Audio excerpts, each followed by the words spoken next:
Père Céleste, nous te remercions pour ce jour. Nous te rendons grâce pour ta parole. Merci pour la puissance de la parole. Nous prions, Seigneur, que ta parole fasse du bien dans chaque vie ce matin au nom de Jésus. Tout ce que tu as pour nous dans ta parole, nous prions, Seigneur, que chacun reçoive, que chacun ait et que chacun profite de ta parole au nom de Jésus.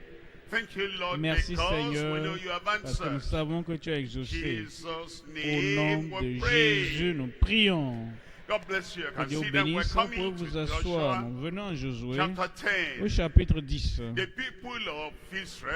Le peuple d'Israël, les enfants d'Israël, l'armée d'Israël était en marche dans la direction que Dieu avait ordonnée sur le chemin que Dieu lui-même avait tracé pour eux, pour qu'ils puissent conquérir ces nations que le Père Céleste avait promis à Abraham, à Isaac, à Jacob. Et maintenant, ces enfants de Jacob, auxquels on se réfère comme étant les enfants d'Israël, comme ils avançaient sur le chemin tracé par Dieu pour posséder le pays, pour progresser, c'est notre tour. Pour que nous puissions avoir la commission de la part du Seigneur. Ce n'est pas la même commission comme les enfants d'Israël. Et ils devaient conquérir. Nous devons convertir.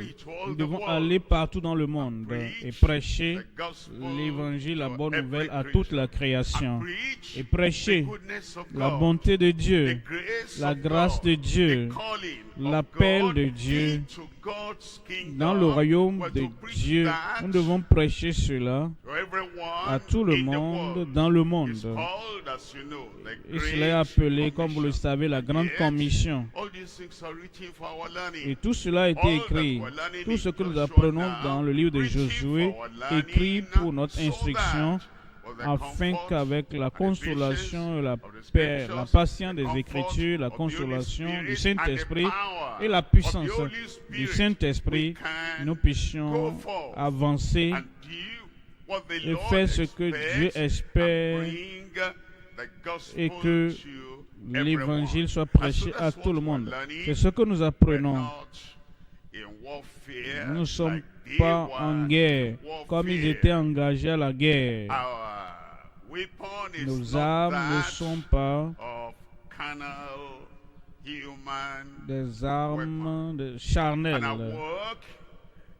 Et notre œuvre n'est pas de détruire, n'est pas d'intimider, n'est pas d'amener les gens à nous craindre. C'est pour amener, rendre les gens attentifs à la parole, pour avoir la foi qui les conduira dans le royaume. Qu'est-ce que nous apprenons aujourd'hui? Josué chapitre 10, nous voyons le message, le pouvoir illimité de la prière d'un chef de guerre invincible. Josué, un chef guerrier Josué, et vous mettez ça ensemble. Josué était un chef de guerre et il était invincible. Il est allé vaincre. Et Jésus, notre Josué, a vaincu pour nous. Et il a dit, parce que j'ai vaincu, vous aussi, vous serez vainqueurs. Et il dit, dans toutes ces choses, nous sommes plus que vainqueurs par celui qui nous a aimés. Nous aussi maintenant, nous devenons invincibles comme guerriers et dirigeants. Quelle est notre puissance? Le pouvoir que nous recevons du ciel, par la supplication, par la prière, par l'intercession. Alors donc nous avons le pouvoir illimité de la prière pour que nous soyons des guerriers invincibles. Josué chapitre 10, verset 25. En Josué 10, verset 25, Josué leur dit: ne craignez point et ne vous effrayez point. Fortifiez-vous et ayez du courage, car c'est ainsi que l'Éternel traitera tous vos ennemis contre lesquels vous combattez. Cela résume toutes choses. La même force que Dieu avait recommandée à Josué, la force du cœur, la force de l'âme, la force dans l'esprit et la force même dans votre constitution humaine. Il dit: vous êtes des guerriers, vous êtes des dirigeants, vous êtes des dirigeants guerriers, fortifiez-vous et ne craignez point. Prenez courage. Pourquoi avoir du courage? Voyons cela par le chapitre 2. Ce que Rahab a dit: nos cœurs fondent à cause de vous. Cela nous donne le courage. Chapitre 3. Voyez comment les sacrificateurs ont porté l'arche et comme ils ont mis les pieds au bord du Jourdain, le Jourdain a été divisé. Est-ce que ça ne doit pas nous donner du courage? Chapitre 4, ils ont pris ces pierres mémoriales et ils les ont empilées. Ils les ont pris du milieu du Jourdain et ils ont pu donc les mettre là-bas. Est-ce que cela ne doit pas nous donner du courage? Venons au chapitre 5. Ici, nous avons le chef de l'armée de l'Éternel avec l'épée nue. Il a été envoyé du ciel pour veiller à ce que le peuple d'Israël, les enfants d'Israël, puissent avoir la victoire. Voyez le chapitre 6, comment les murailles ont été renversées et le peuple a poussé des cris, aux cris de victoire. Est-ce que cela ne doit pas nous donner le courage? Voyons le chapitre 7, nous voyons Akan qui a été identifié, il a été mis de côté. Le chapitre 8 nous montre la stratégie divine et ils ont vaincu là où ils avaient échoué avant. Est-ce que cela ne doit pas nous donner du courage? Nous avons du courage. Alors il dit: ne craignez point et ne vous effrayez point. Fortifiez-vous et prenez courage, car l'Éternel traitera ainsi tous vos ennemis contre lesquels vous combattrez. Ce qu'il a déjà fait. Et ils ont vaincu.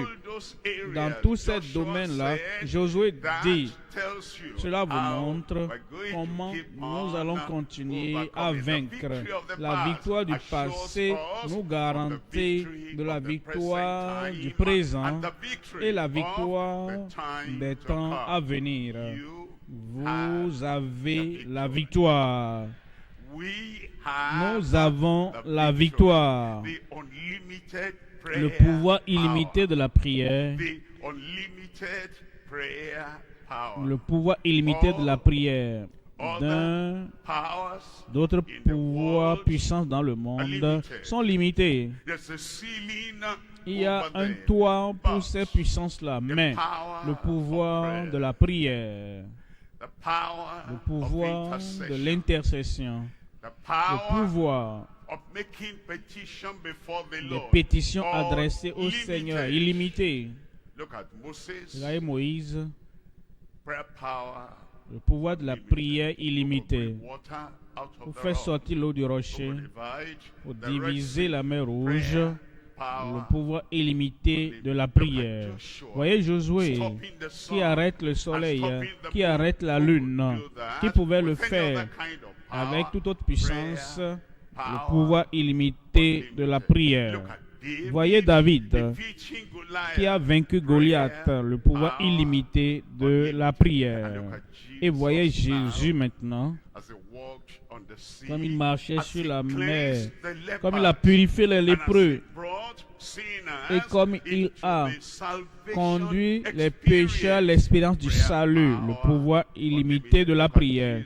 Voyez Jésus-Christ qui donne son nom à tous les croyants et dit: tout ce que vous demanderez en mon nom, je le ferai, Et regardez Pierre qui s'attache à ce nom. Je n'ai ni or ni argent, mais ce que j'ai, je te donne. Au nom de Jésus de Nazareth, lave-toi et marche.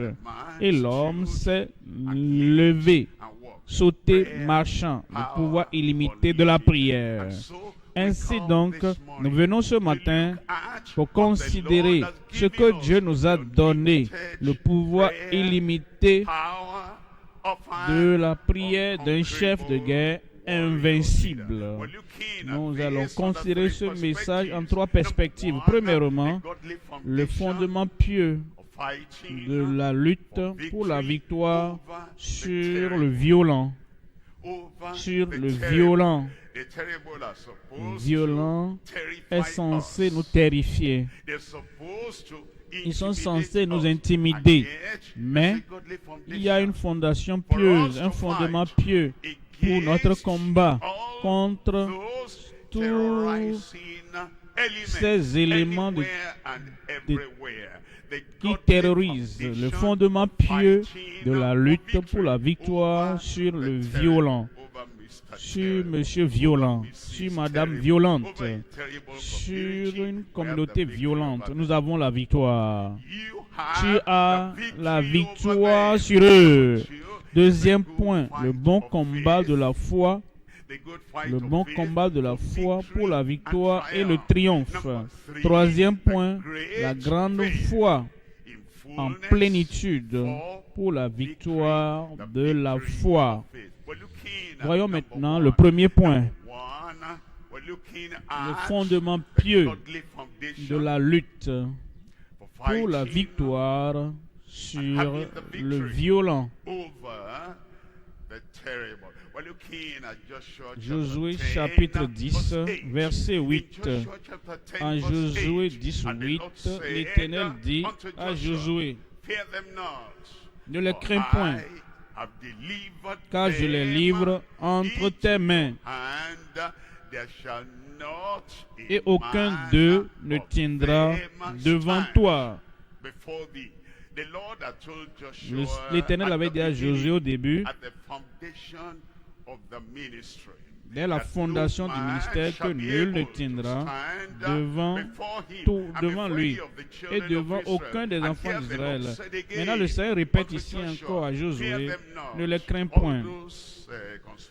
Tous ces conspirateurs, tous ces éléments des violents, il dit, ne les crains point, car je les livre entre tes mains, et aucun d'eux ne tiendra devant toi. Dans le verset 9 dit, Josué arriva subitement sur eux, après avoir marché toute la nuit depuis Gilgal. Verset 10 dit, l'Éternel les mit en déroute devant Israël, et Israël leur fit éprouver une grande défaite. L'Éternel leur fit éprouver une grande défaite. Ce n'est pas eux qui faisaient tout. L'Éternel lui-même les fit éprouver une grande défaite près de Gabaon. Les poursuivit sur le chemin qui monte à Beth-Horon et les battit jusqu'à Azekah et à Makeda.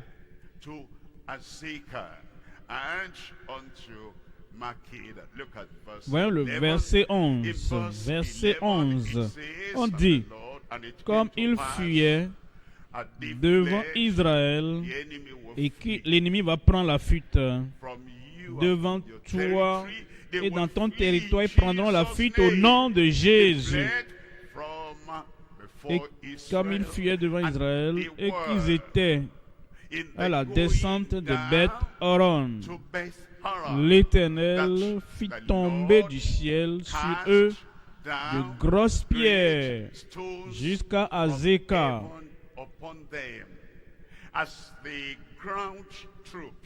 Comme la troupe terrestre combattait, il y avait des pierres, des grêles, des choses qui tombaient du ciel et qui les détruisaient. Et on dit, et il périt. Ceux qui moururent par les pierres de grêle furent plus nombreux que ceux qui furent tués avec l'épée par les enfants d'Israël. Il les a accordé la victoire. Il t'a accordé la victoire. Jérémie, chapitre 15, verset 21. Jérémie, au chapitre 15, 21. Je te délivrerai de la main des méchants. Je te sauverai de la main des violents. Nous craignons les violents. Nous craignons les terroristes. Nous craignons ceux qui intimident.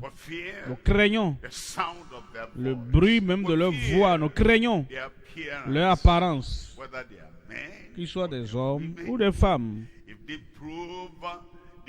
S'ils prouvent qu'ils peuvent être des terroristes, nous les craignons. Mais nous ne méditons pas la parole de Dieu. Nous entendons, nous lisons, mais ne méditons pas. Nous ne méditons pas la parole de Dieu. Nul sur la terre, sous le soleil, à craindre. Parce que l'Éternel a dit, médite ça. Je vais te délivrer de la main des méchants. Je te sauverai de la main des violents. Les violents ne vont pas déterminer la suite de ta vie.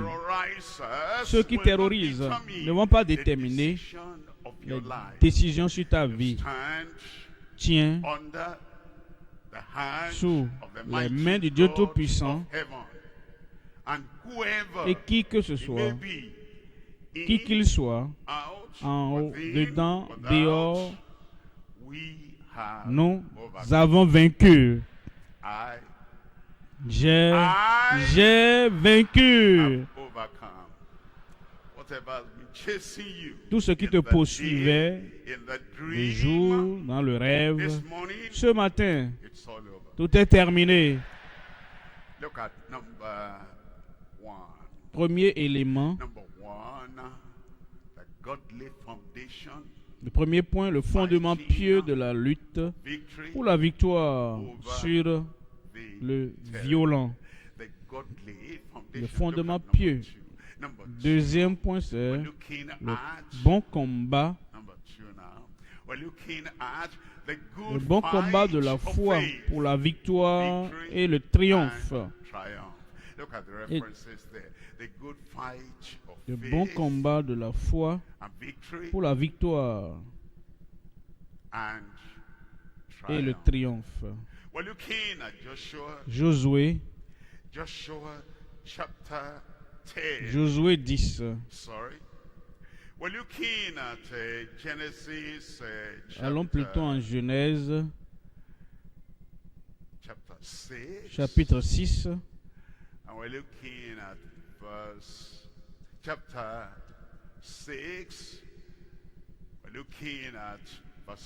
Genèse 6, 5.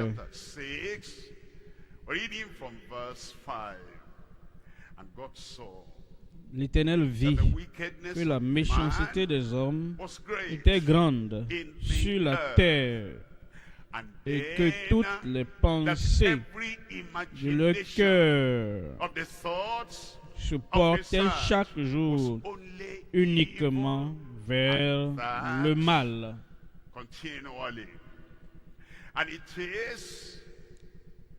Et c'est la même attitude de ces gens qui s'étaient mis ensemble.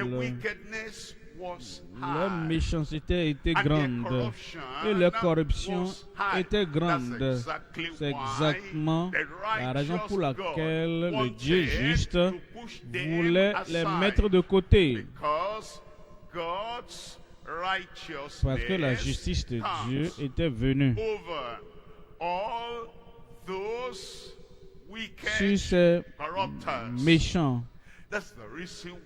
Voilà pourquoi, en réalité, Dieu voulait les exterminer, se débarrasser d'eux et régler leur cas pour qu'ils ne demeurent pas dans sa création. Ainsi donc, pour cette raison, ils étaient exterminés à cause de leur méchanceté. Il avait déjà donné la raison à Abraham. Il avait donné la raison dans Genèse 15, verset 16. Genèse 15, verset 16. À la 4e génération, ils reviendront ici, car l'iniquité des Amoréens n'est pas encore à son comble. Parce que leur iniquité n'était pas encore à son comble, ils ont continué à pécher. Et ils pensaient qu'il n'y aurait pas de répercussions, qu'il n'y aurait pas de conséquences. Ils pensaient qu'ils allaient continuer ainsi et qu'ils allaient se corrompre ainsi de suite. Abraham, tu sais quoi? Je vais me débarrasser d'eux. Je vais ôter ces méchants. Mais leur coupe d'iniquité n'était pas encore remplie. Pourquoi? Pourquoi Dieu envoie-t-il Israël comme ces armes de guerre contre ces Cananéens, contre ces méchants, pour se débarrasser d'eux? Leur méchanceté, leur voix était corrompue. Deutéronome 18. Deutéronome 18. Les choses qu'ils ont faites, la corruption qu'ils ont pratiquée, la terreur de leur vie, qui ont occasionné ceci, rendu ceci nécessaire pour que Dieu se débarrasse de Deutéronome 18, verset 9. Lorsque tu seras entré dans le pays que l'Éternel, ton Dieu, te donne, tu n'apprendras point à imiter les abominations de ces nations-là. Les abominations, c'était la raison pour laquelle Dieu a décidé de les détruire. Verset 10. Verset 10 dit: on ne trouve chez toi personne qui fasse passer son fils ou sa fille par le feu. Personne qui exerce le métier de devin. C'est ce qu'il faisait. La corruption qu'il utilisait, de métier de devin, d'astrologue, d'augure, de magicien, d'enchanteur, personnes qui consultent ceux qui évoquent les esprits. C'était là leur pratique. C'était leur implication démoniaque. Voilà pourquoi Dieu a envoyé les enfants d'Israël vers eux pour les détruire. Verset 11. D'enchanteurs, personnes qui consultent ceux qui évoquent les esprits ou disent la bonne aventure, qui consultent les morts, personnes qui interrogent les morts. La méchanceté des Amoréens, des Cananéens qui a poussé Dieu à dire: assez, c'est assez, ils seront exterminés. Verset 12. Car quiconque fait ces choses est en abomination à l'Éternel. Et c'est à cause de ces abominations que l'Éternel, ton Dieu, va chasser ces nations devant toi. Verset 13. Tu seras entièrement à l'Éternel, ton Dieu. Verset 14. Verset 14. Car ces nations que tu chasseras, écoute les astrologues et les devins. Mais à toi, l'Éternel, ton Dieu, ne le permet pas. L'Éternel, ton Dieu, ne le permet pas. Ne t'autorise pas à le faire. Et s'il le faisait, la même raison pour que Dieu avait, en détruisant ces nations occultes idolâtres, il va également les effacer. Alors Dieu dit, tu ne le feras pas. Nous avons maintenant la justice de Dieu dans sa fureur contre toute corruption. Ça, c'est le deuxième élément dans le premier point, la justice de Dieu. Dans la fureur, la justice de Dieu dans sa fureur contre toute corruption. Ecclésiaste chapitre 8, verset 11. Ecclésiaste 8, 11. Parce qu'une sentence contre les mauvaises actions ne s'exécute pas promptement, le cœur des fils de l'homme se remplit en eux du désir de faire le mal. Ces Amalécites et ces Amoréens et ces Cananéens, ces Jébusiens et ces Éviens, parce que le jugement n'était pas venu instantanément et rapidement, ils ont continué dans leur abomination. La même chose avec ceux qui étaient avant le Jourdain, avant le déluge, au temps de Noé. Comme le jugement ne venait pas immédiatement, pour cela, le cœur de ces gens avant le déluge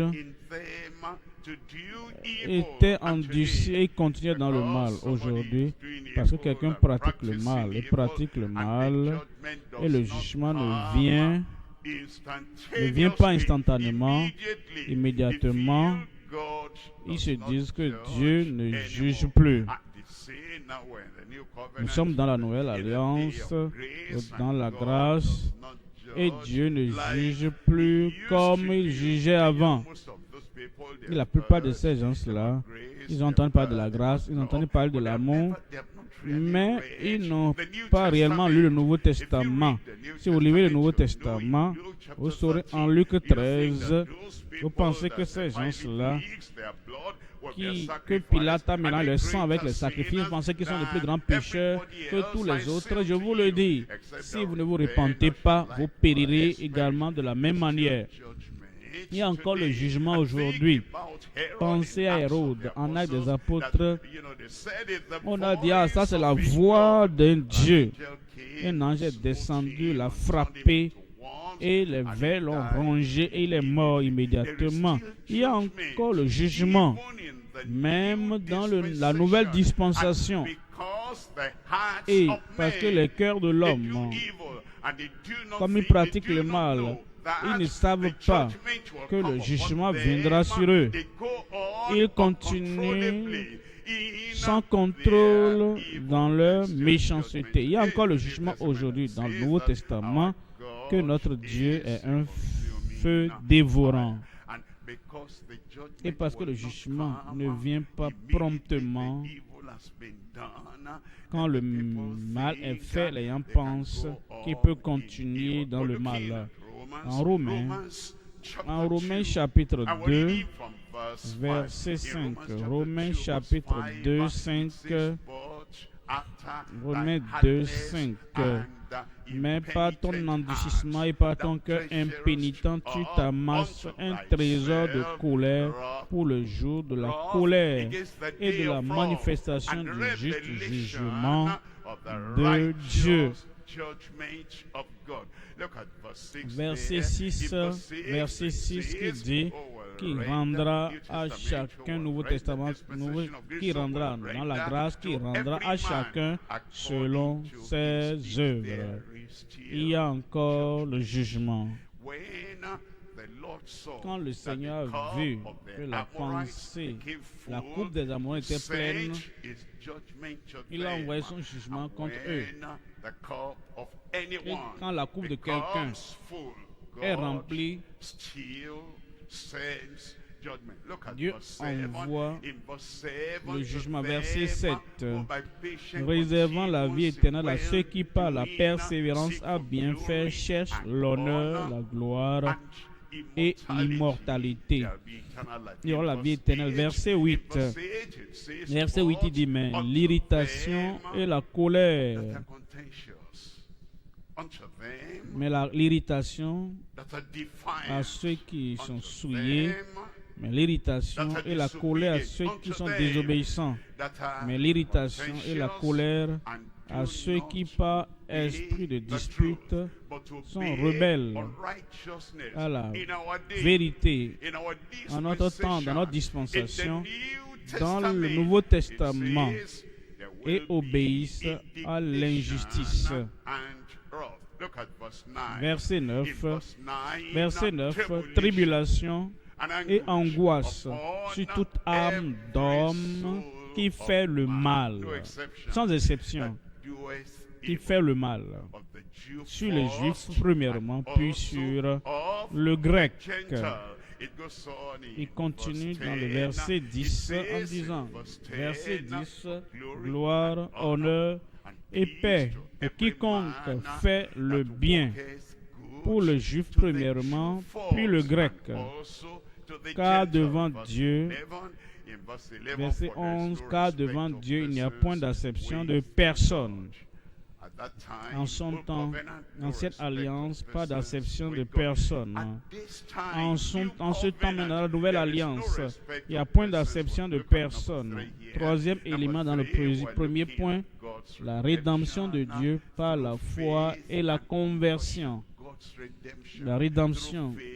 Troisième élément dans le premier point, la rédemption de Dieu par la foi et la conversion. Il y a plusieurs qui ne lisent pas pleinement la Bible et pensent que la grâce est particulière au Nouveau Testament. La grâce, c'est grâce. Nous avons grâce aux yeux de Dieu. Il ne retient rien de bon. Ça, c'est dans l'Ancien Testament. La foi. Il pense qu'il n'y avait pas la foi dans l'Ancien Testament. Il juste vivra par sa foi. Ça, c'est Habakkuk. Et les héros de la foi, Hébreux 11 par la foi, Enoch par la foi, Abraham par la foi, Sarah par la foi, Isaac par la foi, Jacob par la foi, Moïse. Il y avait la foi dans l'Ancien Testament. L'amour n'est pas particulier à la Nouvelle Alliance.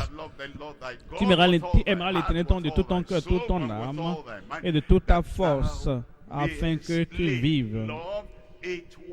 L'amour était là et l'espérance du ciel. Enoch marcha avec Dieu et ne fut plus, car Dieu l'avait enlevé au ciel. Il y avait l'espérance du ciel. Il y avait l'enfer, pas particulier au Nouveau Testament. Toutes les nations qui craignent Dieu et qui oublient Dieu seront jetées en enfer. Il y aura le châtiment éternel. Lisons correctement nos Bibles et comprenons. La rédemption était là, disponible pour eux. Et la rédemption est aussi là, disponible pour nous. Voyons, Psaume 130, verset 7. Psaume 130.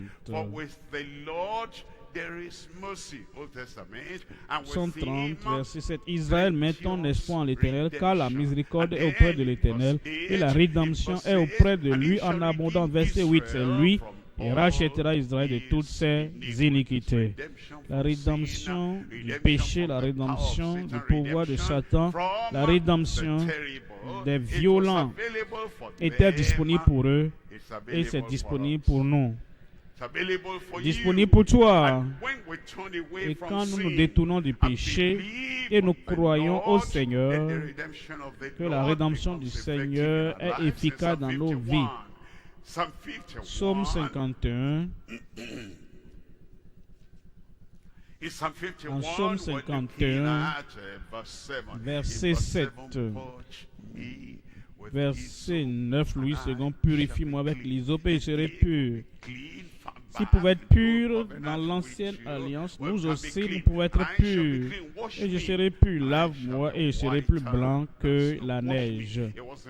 Il ne parlait pas de la purification extérieure, il parle du cœur, de l'âme et de l'esprit. Verset 8, verset 10, Louis II, annonce-moi l'allégresse et la joie, et les eaux que tu as brisées se réjouiront.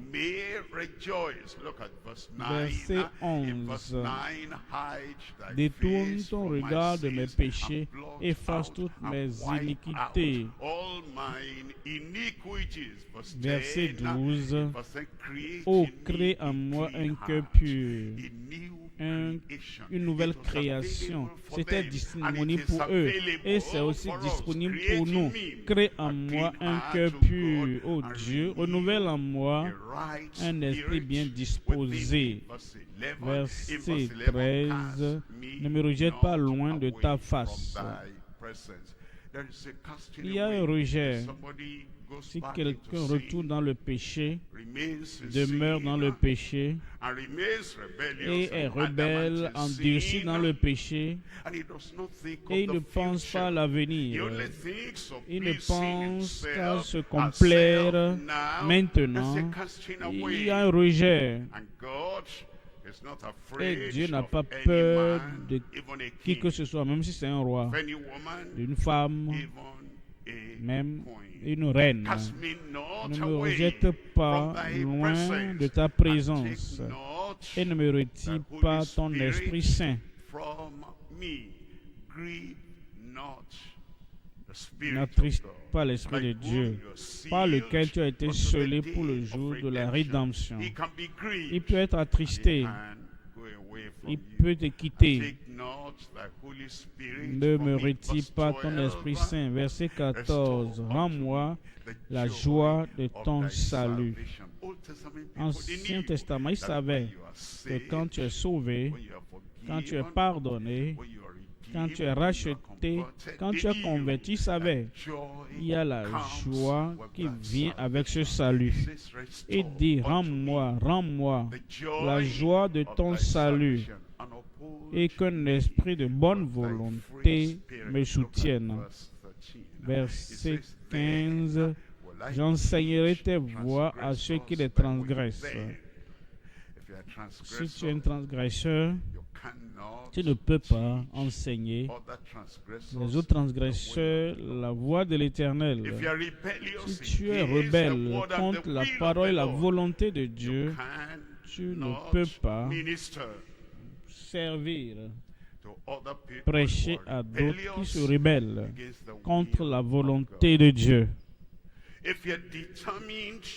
Si tu es déterminé dans le péché, tu ne peux pas prêcher aux autres qui sont dans leur vie pécheresse. Il y a la conversion nécessaire, il y a un changement nécessaire. Si tu es du genre se venger, les pécheurs aussi se vengent. Tu ne peux pas prêcher par la parole en tant que prédicateur ou même dans les chants. Les chants rebelles n'ont aucun ministère envers les pécheurs rebelles du monde. Vous êtes dans le même camp. C'est lorsque nous sommes convertis, c'est quand nos vies sont transformées et la grâce de Dieu adoucit nos cœurs, subjugue nos cœurs. C'est en ce moment que nous pouvons prêcher aux pécheurs. Et si nous sommes des ministres de Dieu, nous avons des oreilles pour entendre et des yeux pour voir. Si quelqu'un venait, même s'il prêche, et vous voyez, le temps, la position et la déclaration de ce qu'il dit. Il se rebelle contre le Seigneur. Vous n'allez pas écouter cette personne parce que ça ne vous fera pas du bien. Mais si un chanteur vient et la pensée n'est pas pour servir, administrer la grâce au peuple de Dieu, chantant la grâce dans le cœur, si quelqu'un chante, si un groupe chante, et nous voyons la rébellion, comme s'ils combattaient quelque chose. Et ils se querellent contre quelque chose. Ils veulent se venger contre quelque chose. Nous ne les écoutons pas. Ce serait malheureux si des rebelles chantent. Et à la fin, nous acclamons. Nous allons les égarer. Ils ne sauront pas que la voix des transgresseurs est dure. C'est lorsque nous sommes convertis. C'est lorsque la grâce de Dieu se saisit de nos vies. C'est en ce moment que j'enseignerai aux transgresseurs ta voix et les pécheurs seront convertis à toi, reviendront à toi. Il y avait la conversion dans l'Ancien Testament, il y a aussi la conversion aujourd'hui. Si vous ne vous convertissez pas, et si vous ne devenez comme des petits-enfants, vous n'entrerez point dans le royaume, vous n'hériterez point le royaume de Dieu. Je prie que nous entrons dans le royaume. J'entrerai. Que le Seigneur le fasse ainsi pour nous au nom de Jésus. Venons maintenant au deuxième point. Deuxième point, le bon combat de la foi pour la victoire et le triomphe. Le bon combat de la foi. Voyons Josué, chapitre 10, verset 25. Josué 10, 25. Josué leur dit, ne craignez point et ne vous effrayez point. Fortifiez-vous et ayez du courage, car c'est ainsi que l'Éternel traitera tous vos ennemis contre lesquels vous combattez. Nous allons voir trois éléments. Premièrement, un peuple uni dans les batailles du Seigneur. Deuxième élément, un objectif commun accomplissant le plan du Seigneur. Troisième élément, la force unie des croyants fortifiés pour le Seigneur. Premier élément, nous voyons un peuple uni dans les batailles du Seigneur. En Josué 10, verset 42. Josué 10, 42. Josué prit en même temps tous ses rois et leur pays, car l'Éternel, le Dieu d'Israël, combattait pour Israël. L'Éternel, le Dieu d'Israël, combattait pour Israël. C'était donc le combat du Seigneur, verset 43. Verset 43. Et Josué et tout Israël avec lui retourna au camp à Gilgal. 1 Samuel au chapitre 25-28. 1 Samuel 25-28. 25-28. Pardonne, je te prie, la faute de ta servante, car l'Éternel fera en mon Seigneur une maison stable. Pardonne, car mon Seigneur soutient les guerres de l'Éternel. Car mon Seigneur soutient les guerres de l'Éternel. C'est bon de se battre, mais si c'est pour l'Éternel, en secourant les pécheurs des mains de Satan, C'est bon de se combattre, de se battre, de combattre pour aider les rebelles à revenir à la justice. C'est bon de combattre. Si nous sommes engagés à combattre pour les combats que l'Éternel a établis, combattons contre le péché partout, le péché n'importe où. Nous combattons contre les conséquences du péché, de la maladie et des infirmités partout. Nous combattons contre Satan qui ne veut pas que Christ règne. Et nous disons, il régnera. Il a tout fait sur la croix du Calvaire.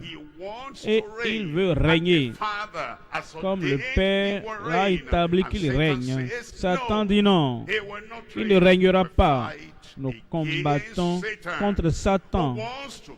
Il veut empêcher le règne de Christ. Il veut régner dans ton cœur. Tout ce qui va vouloir contredire le règne de Christ dans ton cœur, dans ta pensée, sur ton âme, sur ton ministère et dans ta famille, toute chose et toute personne qui va vouloir contredire le règne de Christ dans chaque cœur, nous combattons contre eux. Parce que nous combattons les guerres de l'Éternel. Il y a des gens qui ne combattent pour les guerres de l'Éternel dans leur vie. Le péché veut entrer et régner. Il laisse entrer. Le péché veut se saisir de l'Église du Dieu vivant et la sainteté est érodée et ils croisent les bras. Qu'est-ce que nous pouvons faire? Je ne veux pas combattre. Tu rates la chance de combattre le bon combat de la foi. Toute chose qui va vouloir ôter la sainteté de la vie des membres de l'Église, quel que soit ce qu'il faut, quelle que soit la chose, sa provenance, vous êtes appelés à combattre. Et nous allons combattre. Et nous serons au frontaux des batailles. Est-ce qu'ils vont attaquer?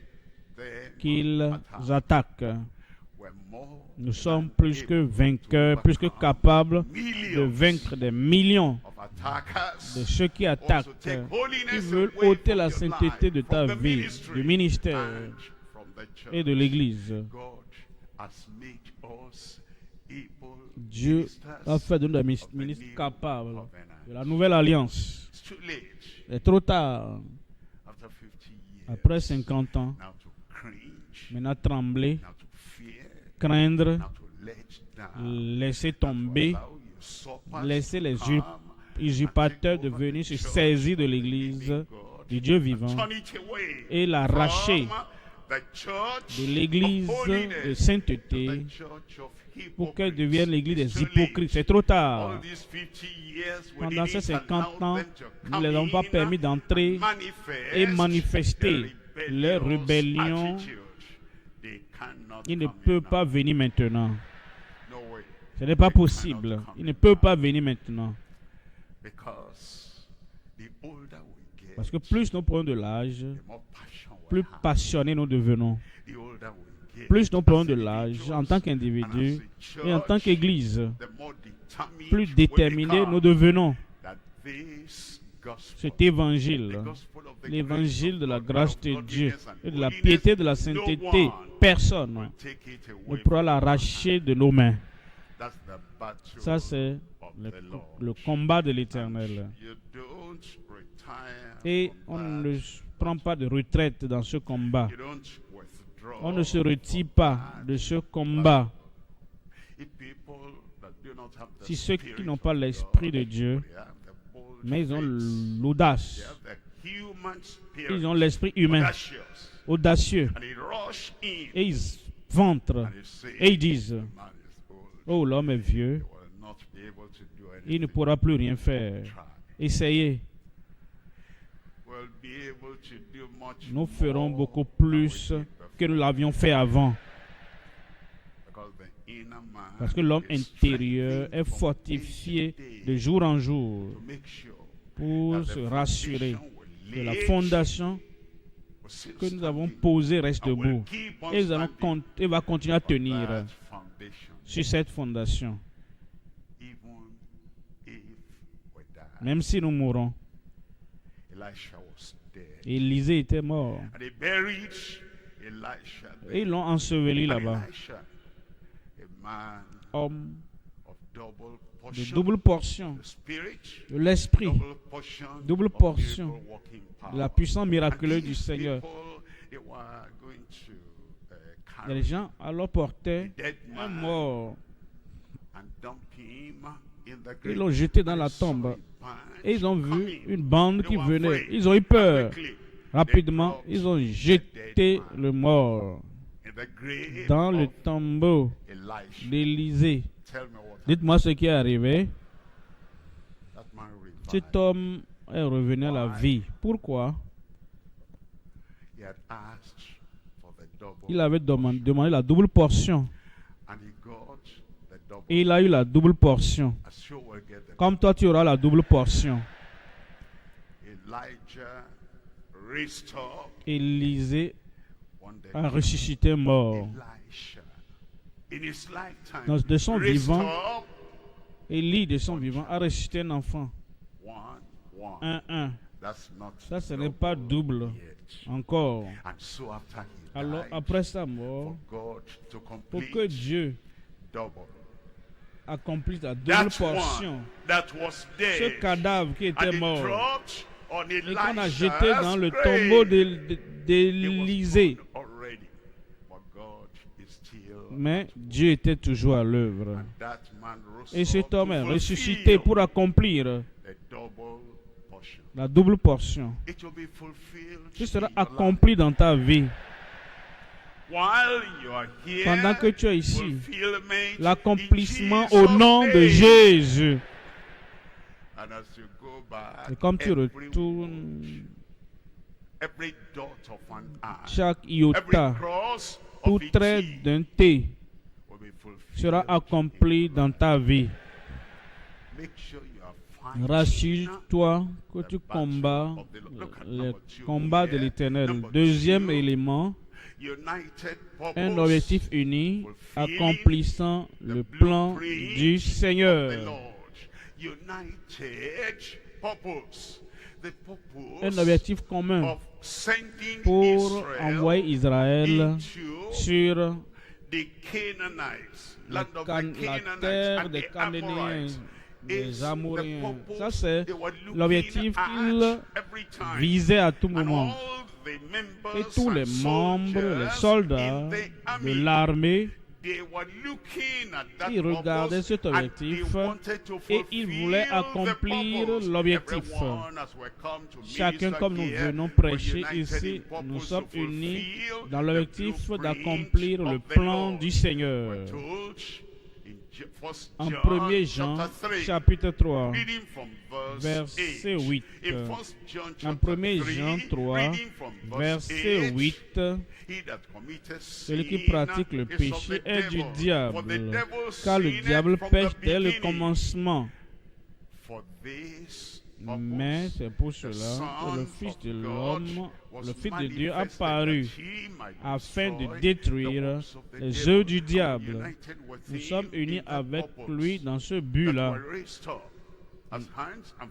Nous avons été suscités comme pieds, mains, pieds, bouche, membres du corps de Christ. Nous sommes suscités pour que nous puissions accomplir ce même objectif. Verset 9, on dit, quiconque est né de Dieu ne pratique pas le péché. C'est l'objectif du calvaire. Ça, c'est l'objectif de Christ sur la croix. C'est pour cela que nous sommes, car la semence de Dieu demeure en lui. Il ne peut pécher parce qu'il est né de Dieu. Acte 26,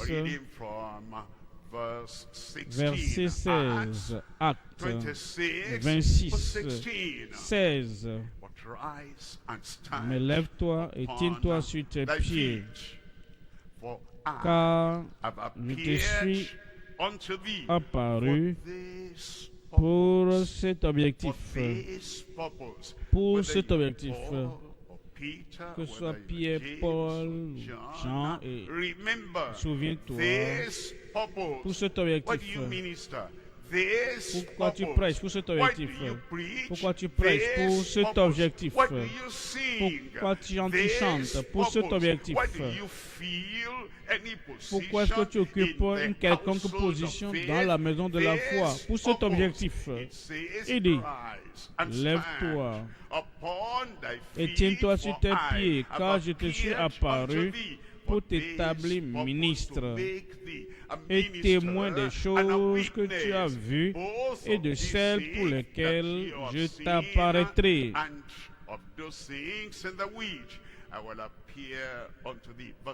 Verset 17, j'étais choisi du milieu de ce peuple et du milieu des païens vers qui je t'envoie. Verset 18, voici l'objectif, afin que tu leur ouvres les yeux pour qu'ils passent des ténèbres à la lumière. Ça c'est l'objectif.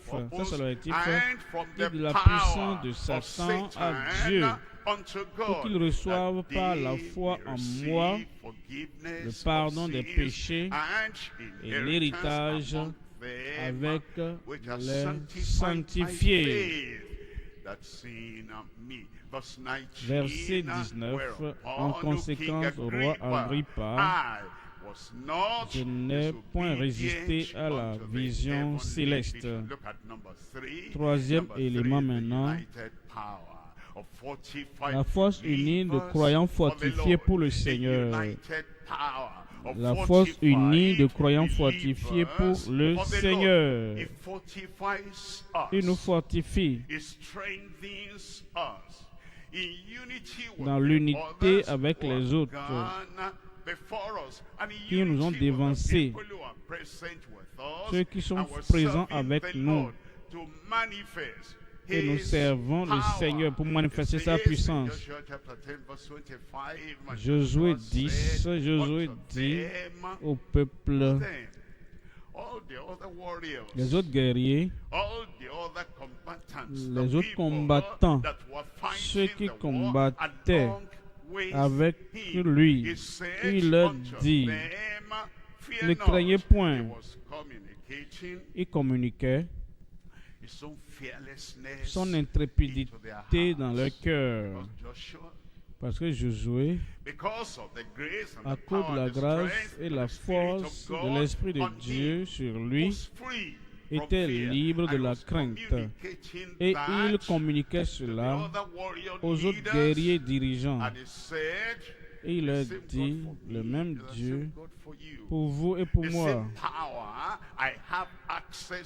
Le même Dieu auquel j'ai accès, la même puissance, j'ai accès à cette même puissance, la même audace de foi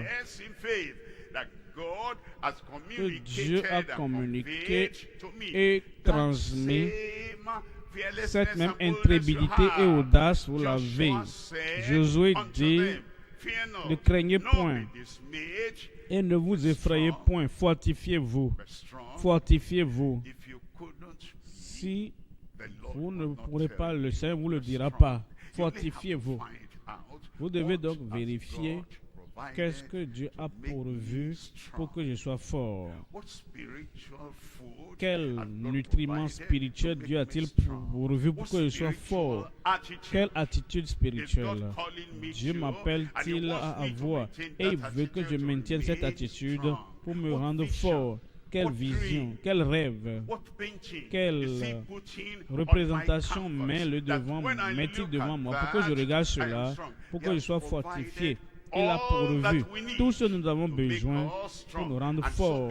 Ainsi donc, parce qu'il a tout pourvu, il nous commande, fortifiez-vous et ayez du courage. Vous pouvez avoir du courage quand il n'y a pas de combat. Ça, ce n'est pas assez bon. C'est le jour du combat. C'est dans la chaleur du combat. C'est sur le champ de combat que nous avons du courage. Il y a du bon courage.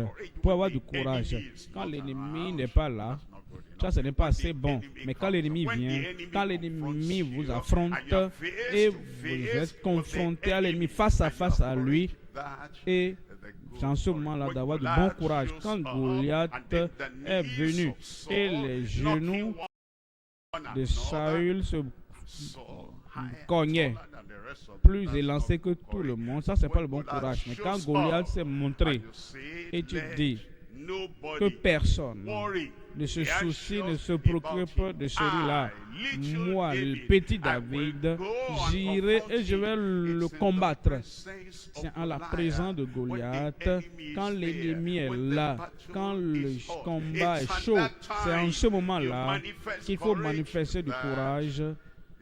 Et c'est du bon combat, bon courage. Fortifiez-vous et ayez courage.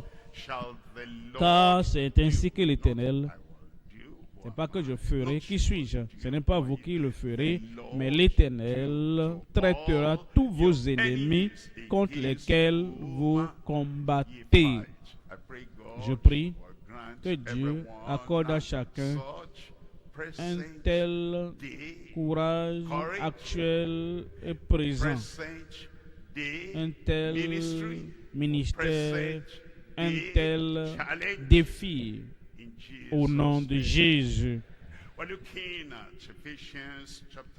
Éphésiens 6,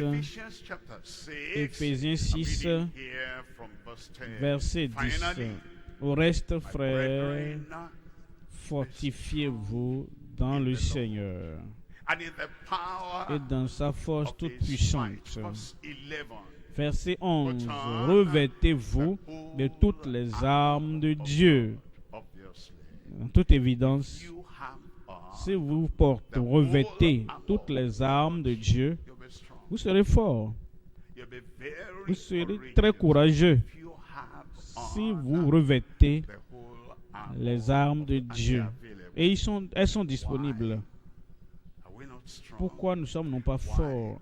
Pourquoi nous sommes non pas assez courageux? Parce que les armes sont là. Nous n'avons pas obéi au commandement de les revêtir. Nous faisons les autres choses. Nous allons ailleurs. Nous raisonnons autrement. Mais la seule chose essentielle, nécessaire, qui va nous rendre forts et pour que nous ayons un bon courage, nous ne l'avons pas fait. Revêtez toutes les armes de Dieu afin de pouvoir tenir ferme contre les ruses du diable. Verset 12. Il dit, car nous n'avons pas lutté contre la chair et le sang, mais contre les dominations, contre les autorités, contre les princes de ce monde de ténèbres, contre les esprits méchants dans les lieux célestes. Verset 10. Verset 13 plutôt.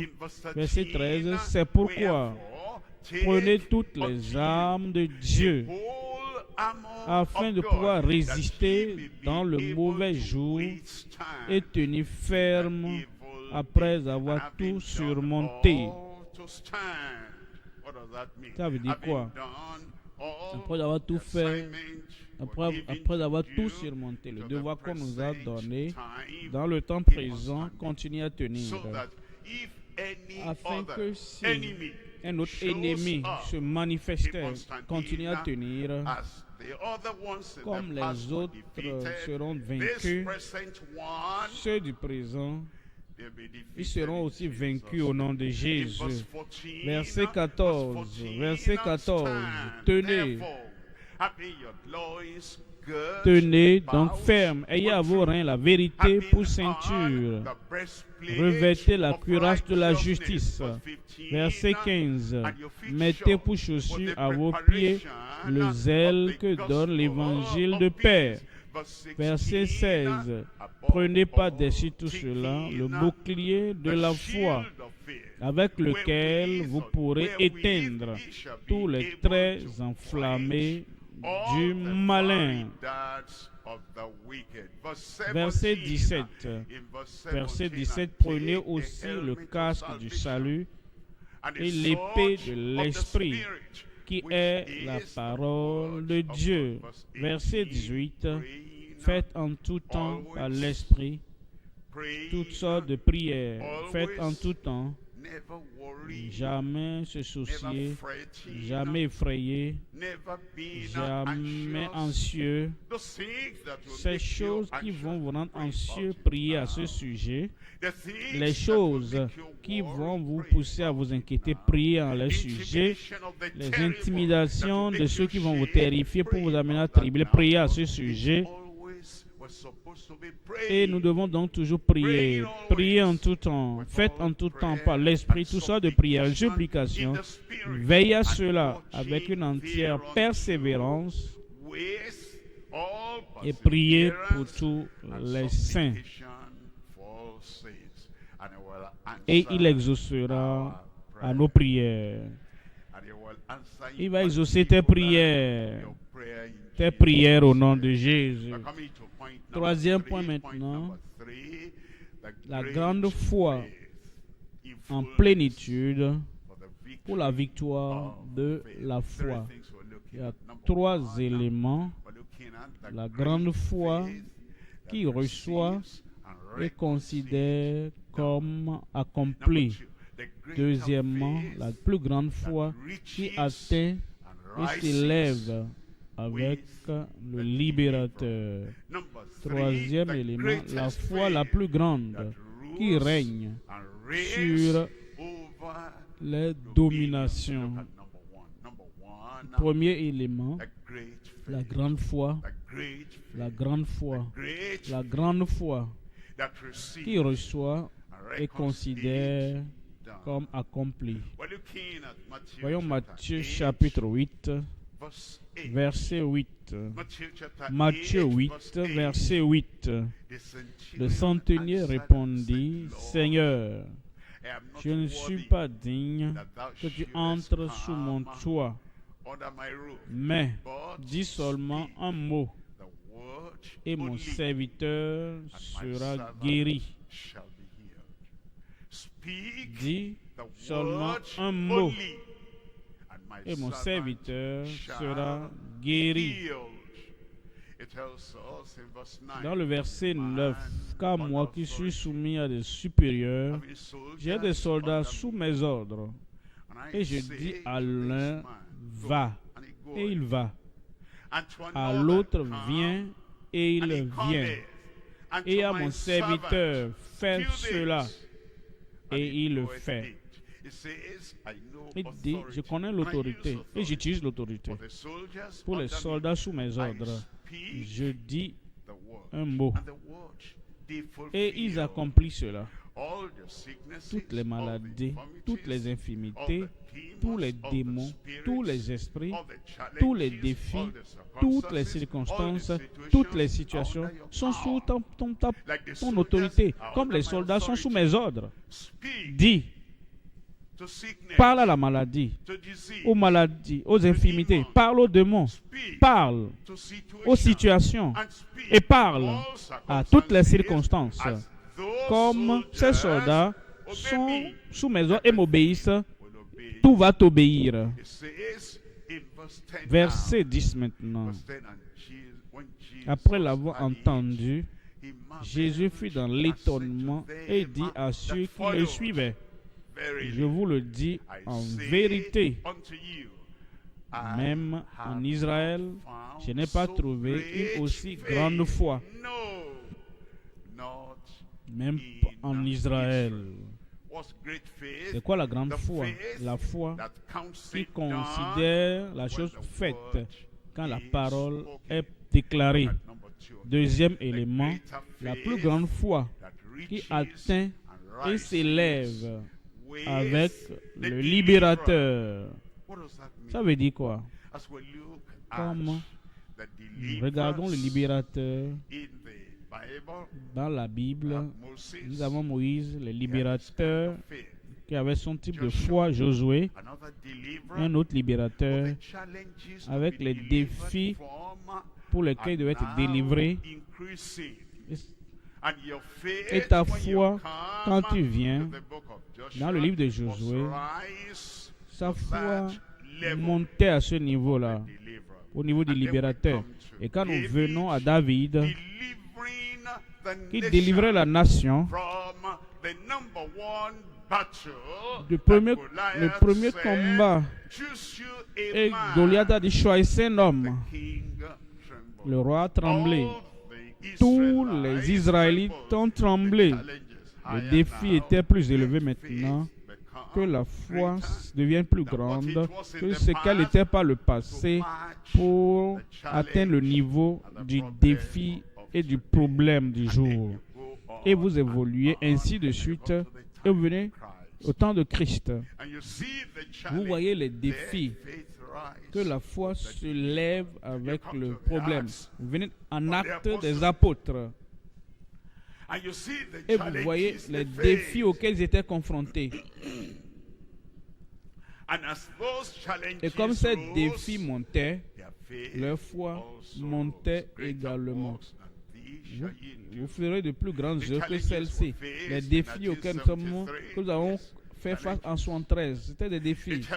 Les défis auxquels nous sommes confrontés en 1985. Oui, c'était des défis, mais sont plus élevés et se lèvent de plus en plus. Les défis auxquels nous sommes confrontés en 1986, plus élevés. Que la foi se lève, comme les défis montent. Le libérateur qui doit venir. Alors les défis que nous avons en 2020, quand Covid-19 voulait effacer, faire disparaître la communion, les rassemblements. Que la foi se lève, comme les défis montent. Les défis auxquels nous sommes confrontés en 2023. Formidable. Il n'y a pas d'eau à boire, on n'abandonne pas. Où est-ce qu'on va dormir? On ne trouve pas, on n'abandonne pas. Est-ce qu'il faut annuler ceci et dire d'accord, revenez en janvier? Non. Comme les circonstances se lèvent, notre foi aussi monte avec. Comme la situation devient terrifiante, nous avons un type de foi qui va au-delà, et elle va au-delà de la situation accroissante. Et ta foi va se lever avec la situation que tu as sous la main. Tu auras toujours une grande foi, une plus grande voix, une grande autorité, une plus grande puissance, une plus grande confiance au Seigneur. Ça, c'est comme ça nous allons vaincre. Si ta foi est au même niveau avec les circonstances des années passées, et les circonstances montent, et la foi demeure toujours au même niveau, comme il y a 20 ans, nous ne pourrons pas vaincre les défis d'aujourd'hui. Il nous faut la plus grande foi qui va plus loin, qui monte plus haut avec notre libérateur. Quelqu'un me donne un bon amen. En Galates 2:20. J'ai été crucifié avec Christ. Il y a cela 20 ans. Nous avons lu ça. Il y avait quelque chose en nous qui a été crucifié avec Christ. 10 ans plus tard, quelque chose d'autre s'est manifesté. Si nous comptons sur la crucifixion de 20 ans, nous serons détruits. Mais comme ces choses montent dans ton cœur, le moi, il se lève et dit l'assertion de soi. Voici ce que je suis. Si cette chose aujourd'hui n'est pas crucifiée avec Christ, oublie 15-20 ans de cela. Aujourd'hui, tu dois te lever plus haut dans ta foi, dans cette crucifixion. J'ai été crucifié avec Christ. Si je vis, ce n'est plus moi qui vis, mais c'est Christ qui vit en moi. Pense à cela. Si un adolescent est né de nouveau, Christ vit en lui pour vaincre, pour régler le problème de l'adolescent qu'il a, pour qu'il demeure victorieux. Si un jeune adulte de 34 ans, ayant de grands défis que l'adolescent, qu'il a des défis, Christ vit en lui. Et le Christ qui vit en lui ne va pas vivre au même niveau qu'il a vécu en lui comme il était adolescent. Si un homme marié, une femme mariée, ayant de grands défis, vient maintenant, Christ vit en lui, en elle. Il a de plus grands défis que ce jeune adulte, et Christ qui vit dans son cœur va régler le problème qu'il a. Si un ministre a un défi plus grand que le défi de ce jeune adulte, le même Christ, il est tout pour tous. Et là où tu es, dans le ministère, là où tu es, dans les défis auxquels tu es confronté, tu peux dire, comme tout autre croyant, Christ vit en moi. Mais ça ne va pas marcher comme ça marche chez les autres. Parce que tel que tu étais, tu serais conforme aux défis que tu as. Le secrétaire général peut dire, Christ vit en moi, mais tu n'espères pas qu'il agisse comme toi, qu'il parle comme tu parles, qu'il applique les mêmes méthodes basses que d'autres personnes appliquent là-bas. Parce que Christ qui vit dans le général sera conforme aux défis que Dieu lui a donné à gérer et les problèmes qu'il lui a donné à régler. Alors, il n'y a pas de possibilité de critique. Oh, si j'étais le JS, je ne parlerais pas comme ça. Tu as raison, tu n'es pas le JS. Oh, je n'allais pas aborder le problème comme ça. Si j'étais le JS, je n'allais pas prêcher comme ça. Tu as raison. Tu n'as pas les mêmes révélations, donc tu ne peux pas parler comme ça.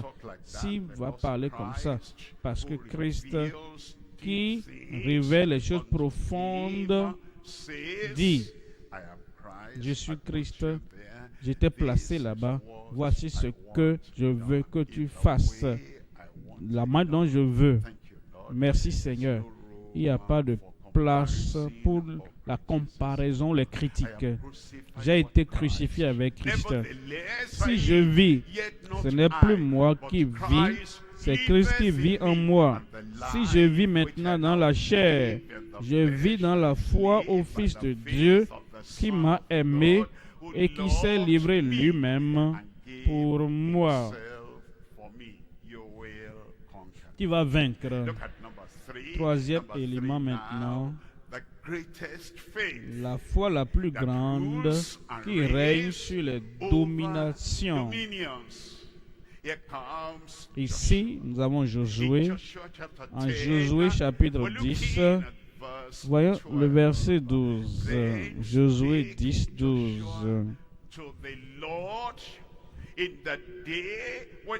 Alors Josué parla à l'Éternel le jour où l'Éternel livra les Amoréens aux enfants d'Israël. Et il dit en présence d'Israël, Soleil, arrête-toi sur Gabaon.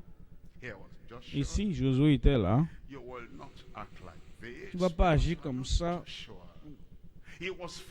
Il était en guerre pour l'Éternel contre les Amoréens. Et le soleil voulait se coucher. La personne moyenne Parce qu'ils ne sont pas Josué, ils vont dire, ah, le soleil va se coucher. Il n'y a pas d'électricité. Même la bougie, on ne peut même pas tenir les bougies et se battre. Les bougies vont s'éteindre. D'accord, nous allons revenir demain matin. Ça, c'est bon pour la personne moyenne, mais pas Josué. Et ceux qui ont l'appel de Josué, qui ont le ministère de Josué, ils doivent avoir le type de foi de Josué. Alors, Josué dit, aux yeux de tout Israël, et si je le dis, et ça ne se passe pas, c'est ce que la personne moyenne va penser. Mais Josué ne pense pas de cette manière.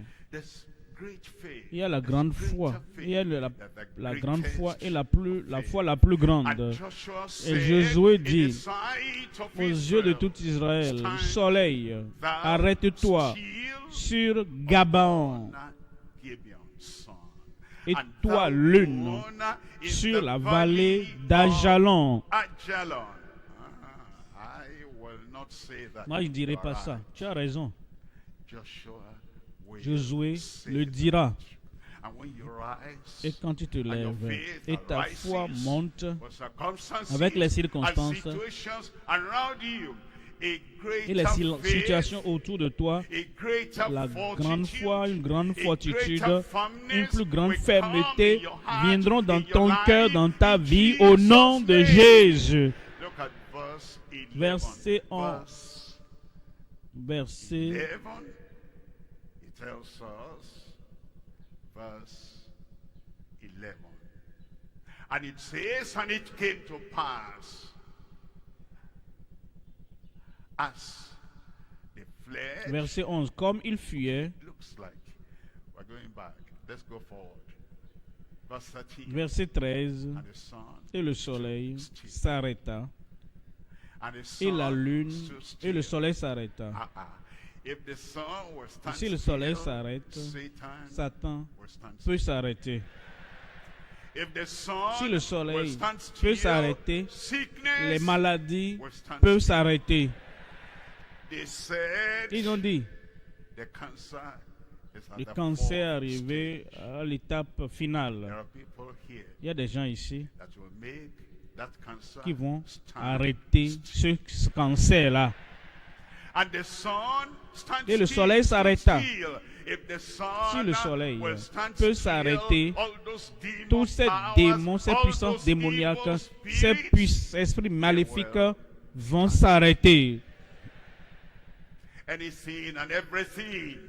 Toutes choses, tout ce qui ne te permettra, nous ne permettra pas, nous ne permettrons pas d'avoir notre victoire. Aujourd'hui, tout va s'arrêter pour toi, pour que tu avances. Le soleil s'arrêta et la lune suspendit sa couche jusqu'à ce que la nation eût tiré vengeance de ses ennemis. Jusqu'à ce que nous ayons la victoire. Jusqu'à ce que j'ai la victoire. Jusqu'à ce que j'ai la victoire.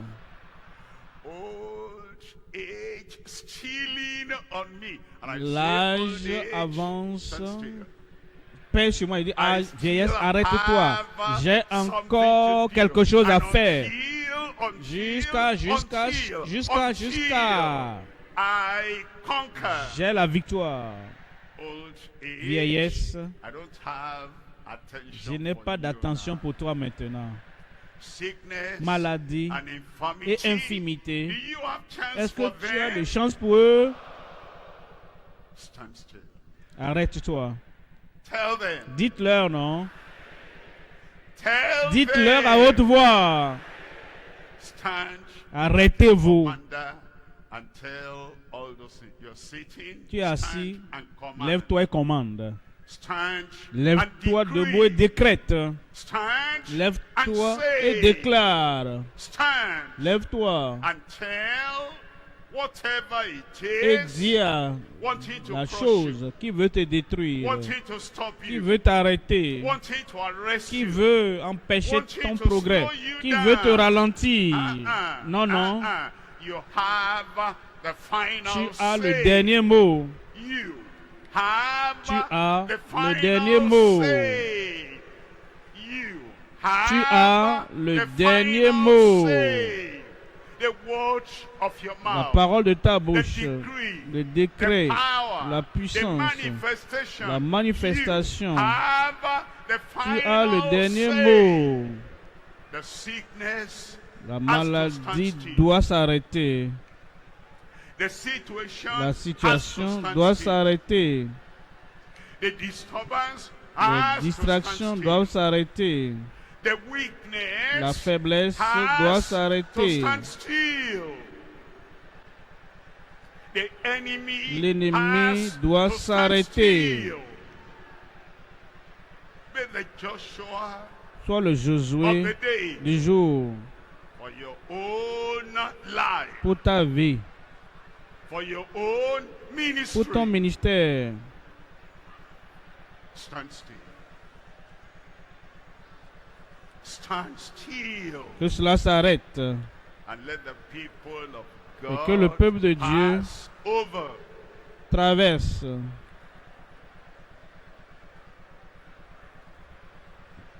Sun, Soleil, arrête-toi. moon, stay. Lune, suspends ta course. Sickness, stand still. Maladie, arrête-toi. Infirmity, stand Infirmité, still. arrête-toi.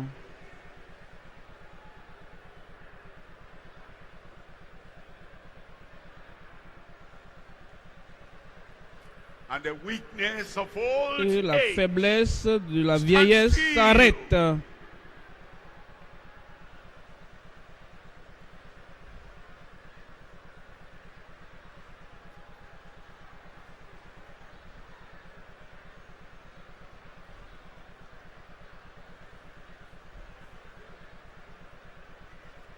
Let your faith Que ta foi match soit conforme present day au challenge. défi du jour.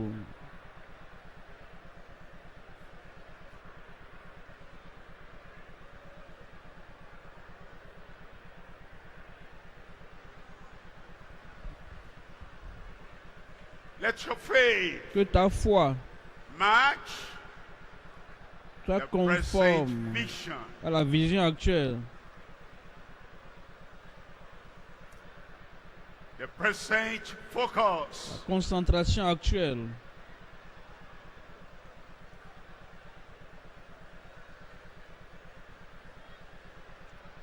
Let your faith match Que ta foi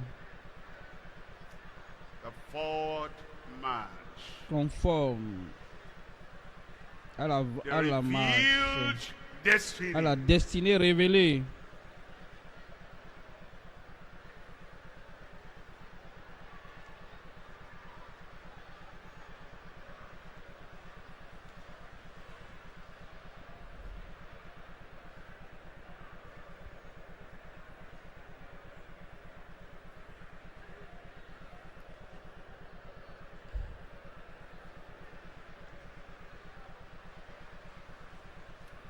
That Satan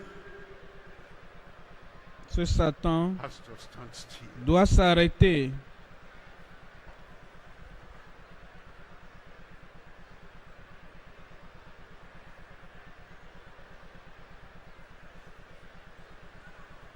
That spirit Cet esprit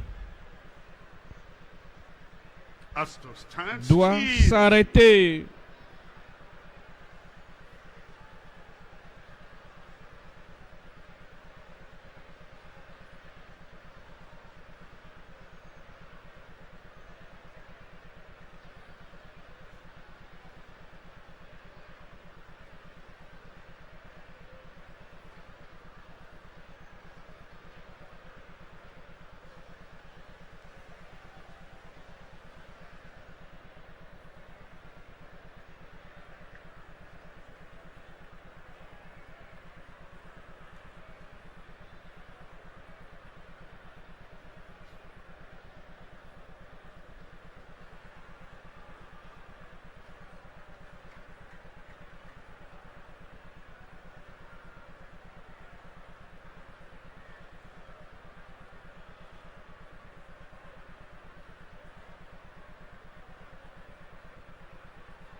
In Jesus' name Au we nom pray. de Jésus, nous prions.